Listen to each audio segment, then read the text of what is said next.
বাড়তে থাকা দ্রব্যমূল্যের বাজারে কিছুটা স্বস্তি দিতে সরকারের কাছে রেশনিং চালুর দাবি জানিয়েছেন শ্রমিকেরা। সেই সাথে ৮ ঘন্টা কাজ, ৮ ঘন্টা বিশ্রাম আর ৮ ঘন্টা বিনোদনের দাবি জানিয়েছেন তারা। সকালে রাজধানীর প্রেস ক্লাবে মহান মে দিবসের আয়োজনে যোগ দিয়ে এসব দাবি জানান তারা।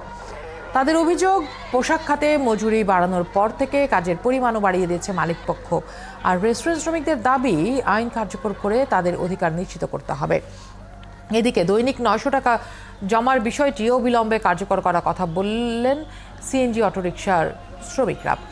বিভিন্ন দুর্ঘটনায় আহত শ্রমিকদের চিকিৎসা ও স্বাস্থ্যের নিশ্চয়তা চেয়েছেন নির্মাণ শ্রমিক। মে দিবসের আয়োজনে অংশ নেওয়া গৃহকর্মী, অ্যাপভিত্তিক বিভিন্ন পরিবহন শ্রমিক, কুলি মজুর সহ অনেকেই ছিলেন।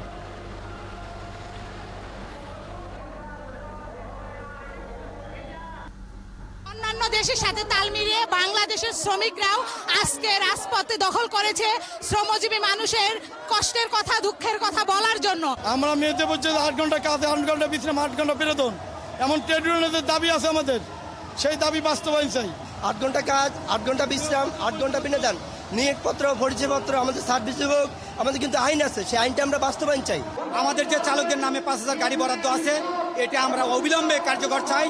আরও ১৫,০০০ চালকদের নামে রেজিস্ট্রেশন নিবন্ধন আমরা প্রক্রিয়া চালু করতে চাই। বেতন বাড়ছে 2 টাকা, কাজের চাপ বাড়ছে 10 টাকা।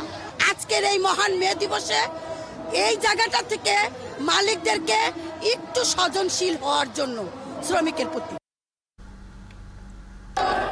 রাজধানীর বিভিন্ন কর্মসূচির মধ্য দিয়ে পালিত হচ্ছে মহান মে দিবস। শ্রমিক মালিক গর্বদেশ, স্মার্ট হবে বাংলাদেশ স্লোগানে র্যালিও হয়েছে সকালে।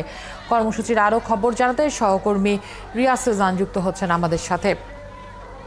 সেজান, আজ সারাদিন ব্যাপী নানা আয়োজন রয়েছে, শ্রমিকদের মুখেও নানা দাবির কথা শোনা যাচ্ছে। সেই বিষয়ে আরেকটু বিস্তারিত জানতে চাই, দাবিগুলো কি কি এবং কি কি আয়োজন রয়েছে?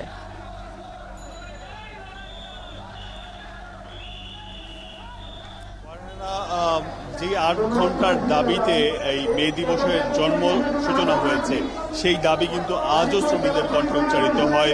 আজও উচ্চারিত হয় শ্রমিকদের কণ্ঠে মজুরির দাবি, স্বাস্থ্য সুরক্ষা এবং শ্রম আইন বাস্তবায়নের দাবি। এবং এখানে নানা শ্রমিক নানাভাবে ভিন্ন ভিন্ন আঙ্গিকে তাদের দাবিগুলো তুলে ধরছে। এখানে একজন শ্রমিককে দেখতে পাচ্ছি, যিনি নিজের হাত এবং শেকলে বেঁধে তিনি আসলে তার দাবির কথা বলছেন।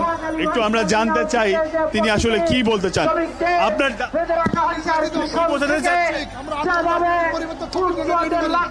আমাদের ন্যায্য মূল্য পাচ্ছি না, আমরা ন্যায্য দাবি আদায়ের জন্য আমরা রাজপথে এই আন্দোলন সংগ্রাম করে যাচ্ছি। আমরা নির্যাতিত শ্রমিক, আমরা নির্যাতিত শ্রমিকরা, নির্যাতিত মালিকরা আমাদেরকে বেঁধে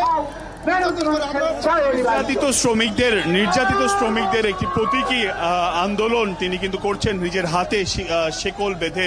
এবং একই সাথে আমরা এখানে এখনো সেই সকাল ৮টা থেকে শুরু হয়েছে, এখনো কিন্তু শ্রমিকদের নানা সংগঠন কিন্তু এখানে রয়েছে। এবং এখানে আমরা দেখতে পাচ্ছি পার্লার শ্রমিক সংগঠন, যারা আসলে পার্লারে কাজ করে, তারা আসলে কি ধরনের দাবি তারা করছেন সেটি কিন্তু আমরা দেখতে পাচ্ছি। এখানে যেমন রয়েছে, এখানে ডেকোরেটর শ্রমিকদেরও আমরা দেখতে পেয়েছি কিছুক্ষণ আগে। তারা আসলে তাদের এই ডেকোরেটর কাজকে স্বীকৃতি অনেকে দেয় না, সেই কাজকে স্বীকৃতি দেওয়ার কথা কিন্তু তারা বলছেন। নানা ধরনের শ্রমিক সংগঠন দিনব্যাপী